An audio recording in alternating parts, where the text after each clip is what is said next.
آج تو رونے والے مر گئے، رونے والی خواتین قبروں میں چلی گئیں، قرآن پڑھنے والے مر گئے۔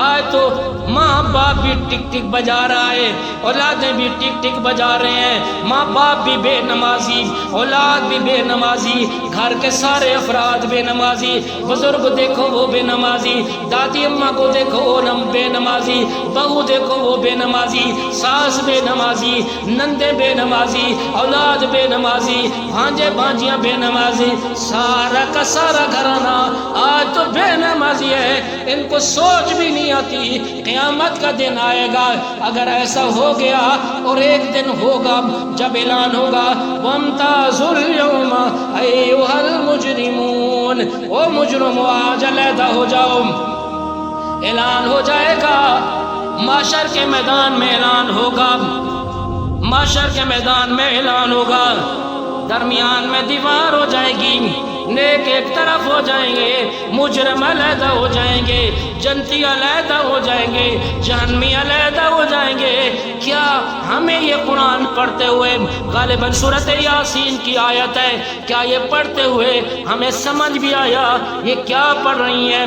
یہاں پر کیا اللہ پاک نے فرمایا، ایک آدمی ہے، دنیا دار ہے، سیاست کے میدان کا ہے، دنیا کی ڈگریاں تو بڑی اس کے پاس تھی، لیکن دین سے دور تھا، عمرے کے لیے گیا، امام کے پیچھے فجر کی نماز ادا کرنے لگا، امام کے بالکل برابر پیچھے پہلی صف کے اندر کھڑا ہو گیا۔ کیوں؟ دنیا دار تھا، سیاستدان تھا، نام تھا اس کا، بڑا مشہور و معروف نام تھا، وہاں بڑا پروٹوکول ملا، عمرہ کرایا گیا، لیکن پہلی صف میں جگہ ملی، امام نے سورۃ یاسین کی تلاوت شروع کی نماز کے اندر، جب اس نے قیام کی حالت میں یہ آیت پڑھی وَامْتَازُوا الْيَوْمَ أَيُّهَا الْمُجْرِمُونَ، امام بھی رونے لگ گیا، پچھلی صفوں میں کھڑے ہوئے لوگ بھی رونے لگ گئے، وہ آدمی حیران ہو گیا، کہتا ہے پتہ نہیں کیا ہو گیا، امام بھی رو رہا ہے، مقتدی بھی رو رہے ہیں، وہ حیران ہے کہ مجھے رونا نہیں آ رہا۔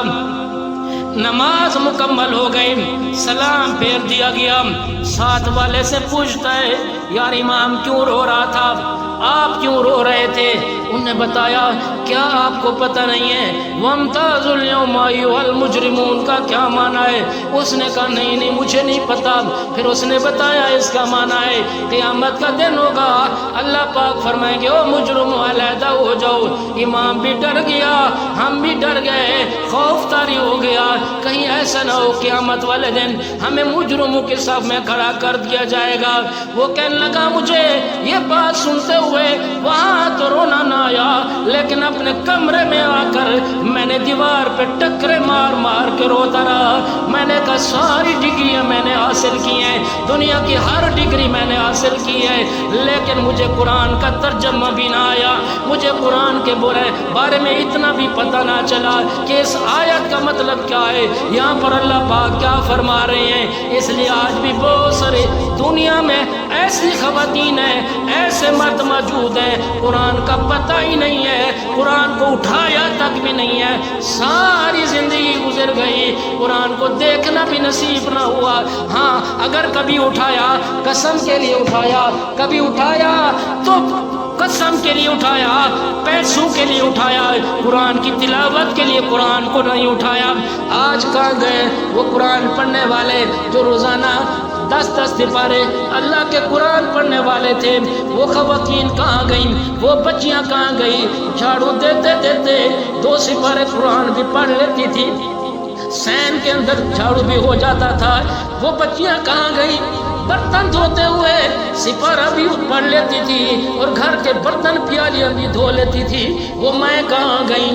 بچے کو قرآن سناتے سناتے دودھ پلایا کرتی تھی۔ جب ایسی ماں تھی ان کے پیٹ سے پیدا ہونے والے بچے، کوئی شیخ عبدالقادر جیلانی بنتا تھا، کوئی سلطان بہو بنتا تھا، کوئی بایزید بستامی بنتا تھا، کوئی عطا اللہ شاہ بخاری بنتا تھا، کوئی حسین احمد مدنی بنتا تھا، کوئی قاسم نانوتوی بنتا تھا، لیکن آج جب سے بچیوں نے بھی، ماؤں نے بھی، عورتوں نے بھی گانا فاشی کو اپنی پسند کی چیز بنایا، سر سے دوپٹہ اتارا، قرآن سے دور ہو گئی، نماز سے دور ہو گئی۔ آج ماں بھی بیٹے کو اٹھا کے ٹک ٹک بجا رہی ہے، بیٹا بھی بجا رہا ہے۔ ایسی گود میں ٹک ٹک بجانے والے بچے تو پیدا ہوں گے لیکن تہجد پڑھنے والے نہیں پیدا ہوں گے۔ ایسی گود کے اندر گانے گانے والے تو پیدا ہوں گے، ایسی گود کے اندر قاری قرآن حافظ عالم دین پیدا نہیں ہوں گے۔